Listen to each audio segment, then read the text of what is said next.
India's cheapest 5G phone, best performer under 21K அப்படின்னு சொல்லணும்னா நமக்கு இப்போ ஒரு புது ஃபோன் கிடைச்சாச்சுங்க, Moto G 5G. ஸோ இந்த ஃபோனோட ஒரு மினி அன்பாக்சிங் அண்ட் ரிவ்யூ தான் இப்போ நம்ம பார்க்க போகிறோம். ஸோ வாங்க பார்ப்போம். ஸோ இப்போ நம்ம அன்பாக்சிங் இதை ஸ்டார்ட் பண்ணுவோம். இதுதான் Moto G 5Gயோட பாக்ஸ். உள்ளே திறந்தோன்னு ஃபோனை ஒரு ஸ்டிக்கரோட கொடுக்குறாங்க. ஸோ ஃபோன் ரிமூவ் பண்ணால் ஃபோனில் ஏற்கனவே ஒரு ப்ரீ அப்ளேட் ப்ரொடக்டிவ் கேஸ் கொடுத்துருக்குறாங்க. ஸோ கேஸை நம்ம இப்போ ரிமூவ் பண்ணுவோம். கேஸோட குவாலிட்டி கொஞ்சம் நல்லா டீசெண்டாக தான் இருக்குது. ஸோ இப்போ ஃபோனை பார்த்தீங்கன்னா பின்னாடி ஒரு பிளாஸ்டிக் பேக், அதில் ஒரு டெக்ஸ்டர்டு ஃபினிஷ் கொடுத்துருக்காங்க. ரொம்ப நீட்டாக இருக்குது. பட் ஃபிங்கர் பிரிண்ட் பிடிக்கும்னு நினைக்கிறேன். எனக்கு ஏற்கனவே நிறையா டஸ்ட் இருக்குது. ஃப்ரண்ட்டில் உள்ள ஸ்க்ரீன் ப்ரொடெக்டர் ரிமூவ் பண்ணோன்னா ஃப்ரண்ட்டில் நல்லா ஃபோன்ஸ் செம்ம பெருசாக தெரியுது. இப்போ நம்ம கீழே உள்ள இதை எடுத்து பார்த்தா உள்ள பேப்பர் ஒர்க், ஸோ இதெல்லாம் வச்சுருக்குறாங்க, வழக்கமான வாரண்டி இன்ஃபர்மேஷன்ஸ் இதெல்லாம். அதுக்கப்புறமா சிம் எஜெக்டர் டூல், ஒரு charging cable type C to type A cable கொடுத்துருக்காங்க. அப்புறம் ஒரு 20 வாட் சார்ஜர் கொடுத்துருக்காங்க. ஸோ இந்த 20 வாட் சார்ஜர் உண்மையாகவே ஒரு நல்ல டீசெண்டான ஃபாஸ்ட் சார்ஜர் தான். ஸோ இப்போ நம்ம ஃபோன் எடுத்து பார்த்தோன்னா அதுக்குள்ளே நம்ம ஃபோன் அவ்வளோ டஸ்ட் பிக்கப் பண்ணிடுச்சு. ஸோ இதோட பேக் எப்படின்னு நீங்கள் இப்போயே தெரிஞ்சுக்கலாம். நம்ம ஃபோனை பவர் ஆன் பண்ணுவோம். ஸோ இப்போ ஃபோனை பற்றி பார்த்தோன்னா உண்மையாகவே ஒரு பெரிய ஃபோன், ஒரு டீசெண்டான பில்ட் குவாலிட்டி தான். ரொம்ப ஒன்றும் ப்ரீமியம்னு சொல்ல முடியாது, பட் ஒரு வழக்கமான மோட்டோ மாதிரி தான் இருக்குது. ஸோ இப்போ நம்ம இந்த ஃபோன் அன்பாக்சிங் பார்த்தாச்சு. இப்போ நம்ம ரிவ்யூக்கு போவோம். ஸோ ரிவ்யூவில் நான் ஒரு விஷயமாக இப்போ நம்ம ஸ்பெக்ஸ் படிப்போம். ஸ்பெசிஃபிகேஷன் வைஸ் இதோட முக்கியமான ஒரு ஹைலைட்டான ஃபீச்சர் என்னென்னா கண்டிப்பாக 5G கிடையாது. அவங்க பிராண்ட் 5Gன்னு என்ன தான் சொன்னாலும் நான் அதுக்கு இல்லைங்க. என்ன தான் இருந்தாலும் நம்ம ஊரில் 5Gயே ஒர்க் ஆக போகிறது இல்லை. அப்புறம் எதுக்கு நான் அவங்க அப்படி சொல்லணும்னு எனக்கு தோணலை. இதில் 5G ஒரு எக்ஸ்ட்ரா கேப்பபிலிட்டி இருக்குது, அவ்வளோதான் என்னால் சொல்ல முடியும். ஸோ இதோட ஹைலைட்டான ஃபீச்சர் என்னென்னா இதோட இன்டர்னல்ஸ் பார்ப்போம். Snapdragon 750G கொடுத்துருக்குறாங்க. ஸோ 750G 22,000 ருபீஸ்க்கு இந்த ப்ரைஸில் பார்த்தீங்கன்னா இதோட பெர்ஃபார்மன்ஸ் வந்து இப்போ நான் உங்களுக்கு ஒரு 1 to 2 ஸ்கோர் காட்டுறேன். சைடில் இருக்கிறது வந்து OnePlus Nord, இந்த சைடில் இருக்கிறது வந்து புதுசாக வந்து Moto G 5G. ஸோ இதில் ஃபன் ஃபேக்ட் என்னென்னா OnePlus Nord வந்து 765G வச்சுருக்கு. ஸோ 765G அது இன்னும் ஒரு பவர்ஃபுல்லான ஒரு சிப்செட். ஸோ அதனால தான் Nord வந்து 25K வேறு. ஸோ அந்த விட இது வந்து பெஞ்ச் மார்க்ஸ் அதிகமாக எடுக்குது. அது எப்படின்னு எனக்கு தெரியல. அட்லீஸ்ட் GPU சைடில் இல்லை. GPUவில் வந்து இதில் Adreno 619 தான் இருக்குது.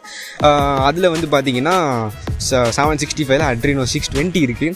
ஸோ GPUவில் இங்கே கொஞ்சம் டிப்பு தான், பட் CPU பர்ஃபார்மன்ஸில் பெருசாக இருக்குது. இதுக்கு காரணம் என்னென்னு பார்த்தீங்கன்னா 750G வந்து ஒரு புது CPU. ஸோ இதில் யூஸ் பண்ணியிருக்க CPU கோர்ஸ் வந்து Cryo 570 யூஸ் பண்ணியிருக்காங்க. இது நாட்டில் பார்த்தீங்கன்னா அதாவது Snapdragon 765Gயில் கொஞ்சம் பழைய கோர்ஸ் யூஸ் பண்ணியிருக்காங்க. பட் இது ரியல் வேர்ல்டில் கண்டிப்பாக டிஃப்ரென்ஸ் பண்ணாது. பட் இங்கே நான் மேக் பண்ண வர பாயிண்ட் என்னென்னா சீப்பான ப்ரைஸில் 765G இல்லை, பட் இந்த ப்ரைஸில் 21,000 ருபீஸில் அந்த அளவுக்கு ஒரு பெர்ஃபார்மன்ஸை இந்த 750G நமக்கு கொண்டு வருது. ஸோ இத்தனை நாள் நம்ம இந்த ப்ரைஸ் செக்மெண்ட்டில் இருக்கிறதுலே பெஸ்ட் பெர்ஃபார்மன்ஸ்னு பார்த்தோம்னா 732G 730G 720G இதெல்லாம் தான் இருந்துச்சு இல்லையா. ஸோ இப்போ ஒரு புது அடிஷன், உண்மையாகவே ஒரு நல்ல பூஸ்ட் இன் பர்ஃபார்மன்ஸ்னு சொல்லலாம். பட் இந்த ஃபோன் வந்து எப்போவுமே ஒரு ரெகுலராக விடுற ஒரு மோட்டோ தான்.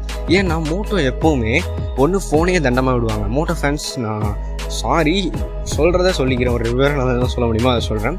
ஒன்று ஃபோனே மொத்த தண்டமாக விட்டுருவாங்க, இல்லாட்டி ஏதாச்சும் ஒரு ஹைலைட் ஃபீச்சர் பயங்கரமாக வச்சுட்டு ஏதாச்சும் கேமரா அந்த மாதிரி ஏதாச்சும் பயங்கரமாக வச்சுட்டு ப்ராசஸர் எதுலேயே அந்த மாதிரி ஏதாச்சும் குறைச்சி விட்ருவாங்க. அப்படியும் இல்லைன்னா ப்ராசஸருன்றதை ஹைலைட்டாக கொடுத்துட்டு மற்ற எல்லாத்துலேயும் கேரே எடுத்துருக்க மாட்டாங்க. ஸோ நான் இங்கே என்ன பாயிண்ட் மேக் பண்ண வரேன்னா, முன்னாடியே பார்த்தீங்கன்னா நமக்கு இந்த Moto 1 Fusion வந்துச்சு பார்த்தீங்களா, Snapdragon 730Gயோடு விட்டுருந்தாங்க. எல்லாம் நல்ல காம்படிட்டர் அப்படின்னு நினைக்கும் போது அதில் ஹை ரெஃப்ரெஷ் ரேட் டிஸ்பிளே இல்லை, அந்தளவுக்கு நல்ல கேமராஸ் இல்லை, இந்த மாதிரி ஏகப்பட்ட விஷயங்கள். ஓகேவா. ஸோ இதே மாதிரி தான் இந்த ஃபோனும் ரேங்க் ஆகிருக்குன்னு நான் சொல்லணும். ஏன் அப்படி சொல்கிறேன்னா இதில் வந்து பெர்ஃபார்மன்ஸை தவிர சத்தியமாக வேறு எதுவுமே இல்லைங்க. நான் சொல்கிறேன் பாருங்கள். இப்போ நம்ம வந்து இன்டர்னல்ஸ் பார்த்தாச்சு. இதில் வழக்கம் போல் இந்த ப்ரைஸில் நீங்கள் எக்ஸ்பெக்ட் பண்ணுற 6GB RAM, GB storage, 128GB storage, இந்த எல்லா வேரியண்ட்டும் தான் இருக்குது. ஸோ நான் அதை சொல்லி உங்களுக்கு குழப்பம் விரும்பலை. இப்போ நம்ம இன்டர்னல்ஸ் முடிச்சுட்டு அடுத்து டிஸ்பிளே போவோம். டிஸ்பிளேயில் பார்த்தீங்கன்னா ஒரு 6.7 inch பெரிய டிஸ்பிளே Full HD+ ரெசல்யூஷனோட கொடுத்துருக்காங்க. IPS LCD. ஸோ 21,000 வந்துட்டாங்க. இந்த ப்ரைஸ்க்கு ப்ராசஸர் எடுத்துகிட்டு வரது கஷ்டம் தானோ என்னமோ எனக்கு தெரியல. ஒரு AMOLED கொடுத்துருந்துருக்கலாம், அதுவும் இல்லை. இந்த ப்ரைஸில் நிறைய பேர் அதான் பண்ணுறாங்க, 60 Hz AMOLED கொடுத்து சமாளிச்சிடுறாங்க.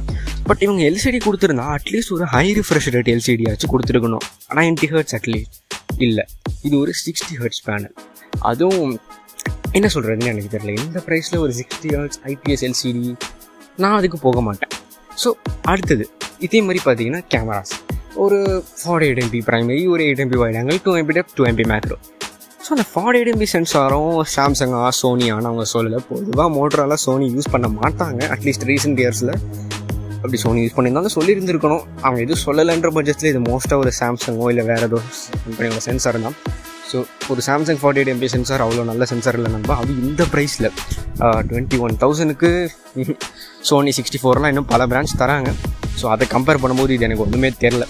ஸோ அதேமாரி இப்போ நம்ம பேட்டரி அண்ட் சார்ஜிங் செக்மெண்ட்டுக்கும் வரலாம். பேட்டரி பார்த்தீங்கன்னா 5000 mAh பேட்டரி கொடுத்துருக்காங்க. உண்மையாக பாராட்ட வேண்டிய விஷயம் தான். நல்ல ஒரு பெரிய பேட்டரி. அதேமாரி 20 வாட் சார்ஜிங். 20 வாட் சார்ஜிங் உண்மையாகவே ஃபாஸ்ட்டான சார்ஜிங் டெக்னாலஜி தான். அதையும் நான் எதுவும் சொல்லவே இல்லை. பட் ஒரு 5000 mAh பேட்டரிக்கு 20 வாட் ஸ்லோவாலாம் இருக்காது. பட் ஸ்டில் இன்றைக்கி தேதிக்கு பல பேர் 30 மாறுற டைமில் தான் இவங்க 20 கொடுக்குறாங்க. பார்த்தீங்கன்னா எல்லோரும் 20 கொடுக்கும்போது இவங்க 18 கொடுத்துட்டு இருந்தாங்க. ஏன் ஒரு ஜென்ரேஷன் பின்னாடியாகவே இருக்காங்கன்னு தெரியல. பட் ஸ்டில் ஓகே, ரொம்ப ஒன்றும் குறை சொல்லக்கூடாது. ஸோ இப்போ நம்ம ஓவராக பார்த்துட்டோம். பேட்டரி, டிஸ்பிளே, கேமராஸ், பர்ஃபார்மன்ஸ் எல்லாமே பார்த்தாச்சு இல்லையா? ஸோ இப்போ இந்த ஃபோனை பற்றி எனக்கு ஓவரால் என்ன ஃபீட்பேக் யார் வாங்கணும் அப்படின்னா, எனக்கு ஒன் அண்ட் ஒன்லி பர்ஃபார்மன்ஸ் மட்டும்தான் வேணும், எனக்கு வேறு எதுவுமே வேணாம் அப்படின்ற மாதிரி இருக்காங்க வாங்கலாம். பட் CPU பர்ஃபார்மன்ஸ் தேவைப்படுறாங்க. பட் மொபைலில் CPU பர்ஃபார்மன்ஸை வச்சுக்கிட்டு என்ன பண்ணுவாங்கன்னு எனக்கு தெரியல. அட்லீஸ்ட் லைக் மொபைலில் GPU வேணால் உங்களுக்கு இம்பார்ட்டண்ட்டாக இருக்கலாம். பிகாஸ் நீங்கள் கேமராக இருக்கலாம்.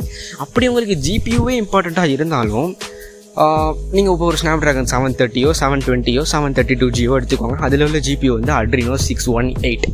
இதில் உள்ள 750Gயில் உள்ள GPU பார்த்தீங்கன்னா Adreno 619.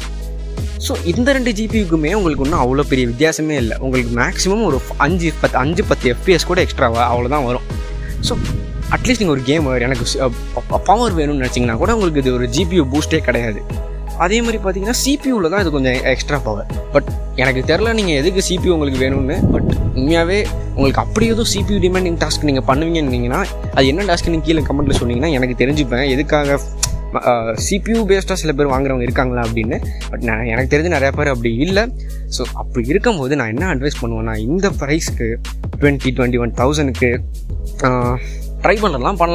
அதாவது எனக்கு பயங்கரமான 750G டெஸ்ட் பண்ணணும். எனக்கு வந்து ஃபியூச்சர் ப்ரூஃப் ஃபோன் வேணும்னு நினைக்கிறவங்க பண்ணலாம். இப்போ எனக்கு தெரிஞ்ச 2-3 பேர் இருக்காங்க. எப்படின்னா இன்னும் வந்து ஃபோன் வாங்குற டைம் வந்துருச்சு அவங்களுக்கு, ஆனால் வாங்க மாட்டேங்கிறாங்க. ஏன்னா அவங்க பயந்துகிட்டு இருக்காங்க. இன்னும் ஒரு 1.5 வருஷத்தில் 5G வந்துருச்சுன்னா என்ன பண்ணுறது, நான்லாம் ரொம்ப வருஷம் phone வச்சுக்கிறாள்.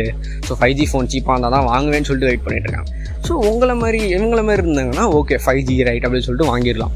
But other than that இந்த ப்ரைஸில் பார்த்தீங்கன்னா Realme 7 Pro எடுத்துக்கோங்க. டக்குன்னு ஒரு மினி கம்பேரிசன் மாதிரி பண்ணாங்கன்னா கூட அதை விட இம்மென்ஸ்லி பெட்டர் கேமராஸ், அதை விட டோட்டலி பெட்டர் AMOLED டிஸ்பிளே, அதை விட டோட்டலி பெட்டர் 65 வாட் சார்ஜிங், ப்ராசஸரில் மட்டும் 720G. பட் இது ஒரு டீக்ரேடான்னு கேட்டிங்கன்னா CPU பர்ஃபார்மன்ஸ் மட்டும்தான் உங்களுக்கு கம்மியாகுது. பட் GPU கொஞ்சம் கம்மியாகுது. ஸோ நீங்கள் வந்து பர்ஃபார்மன்ஸில் கொஞ்சம் எடுத்துக்கிட்டு ஒரு டே டு டே யூஸ் கேஸில் உங்களுக்கு எதெல்லாம் ரொம்ப முக்கியமாக தேவைப்படுமோ அதெல்லாம் வந்து உங்களுக்கு இங்கே எக்ஸ்ட்ரா நல்லா வருது. இந்த ப்ரைஸ் போடுறதுக்கு கொஞ்சம் பெட்டராகவே வருது. அதேமாதிரி Poco X3 எடுத்துக்கோங்க. இதை விட இன்னும் பெட்டரான பேட்டரி, அதேமாரி ஒரு 33 வாட் ஃபாஸ்ட் சார்ஜிங், பயங்கரமான ஒரு பெட்டரான கேமரா செட், 120 Hz டிஸ்பிளே LCDயாக இருந்தாலும். பட் உங்களுக்கு என்ன மிஸ் ஆகுது, 750Gக்கு பதிலாக நீங்கள் 732G எடுக்க போகிறீங்க. பட் அது ஒரு பிரச்சனையாக கிடையாது. ஸோ CPU பர்ஃபார்மன்ஸ் அதே முன்னாடி சொன்ன மாதிரி தான். CPU பர்ஃபார்மன்ஸ் கம்மியாகுது, GPU பர்ஃபார்மன்ஸ் கொஞ்சம் ரொம்ப கம்மியாக அன்நோட்டிசபிளாக கம்மியாகுது. ஸோ இதுதான் என்னால் சொல்லக்கூடிய விஷயங்க. அதாவது நான் வந்து முடிஞ்சளவுக்கு ஹானஸ்ட்டாக இதை பண்ணலாம்னு நினச்சேன். ஏன்னா நான் ஃபஸ்ட் யோசித்தேன், ஓகே கடைசியில் வந்து இந்த வீடியோ முடியும் போது இது ரொம்ப பர்ஃபார்மன்ஸ் ஓரியன்டான பர்சன்ஸ் வாங்கலான்னு சொல்லலான்னு. பட் ப்ராக்டிக்கலாக யோசிக்கும் போது எனக்கு தெரிஞ்சு பர்ஃபார்மன்ஸ் ஓரியன்டாக வாங்கணும்னு யாரும் நினைக்கிறாங்கன்னா அது மோஸ்ட்டாக கேமர்ஸாக தான் இருப்பாங்க. அப்படி பார்க்கும்போதும் கேமர்ஸ்க்கு இது ஒன்றும் பெரிய ஜஸ்டிஸ் பண்ணுற மாதிரி எனக்கு தெரியல. பிகாஸ் CPUவில் மட்டும்தான் இது ஒரு பெரிய ஹைக்காக இருக்குது.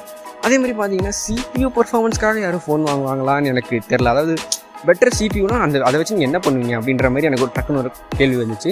இன்கேஸ் அப்படி எதுவும் ஸ்பெசிஃபிக் யூஸ் கேஸ் இருந்துச்சுன்னா கீழே கண்டிப்பாக சொல்லுங்கள், எனக்கு தெரிஞ்சுக்கிறேன். ஸோ தேங்க்ஸ் லாட் ஃபார் வாட்சிங். See you again. அண்ட் நம்ம சேனல் 300 சப்ஸ்கிரைபர்ஸ் ரீச் பண்ணியிருக்கு. ரொம்பவே தேங்க்ஸ், ஒரு பிக் தேங்க்ஸ் இருக்குது. ஸோ சேனல் ஆரம்பித்து ஒரு 3-4 monthsக்குள்ளே 300 சப்ஸ்கிரைபர்ஸ் நான் எதிர்பார்க்கவே இல்லை. But still will keep on going. So thanks lot.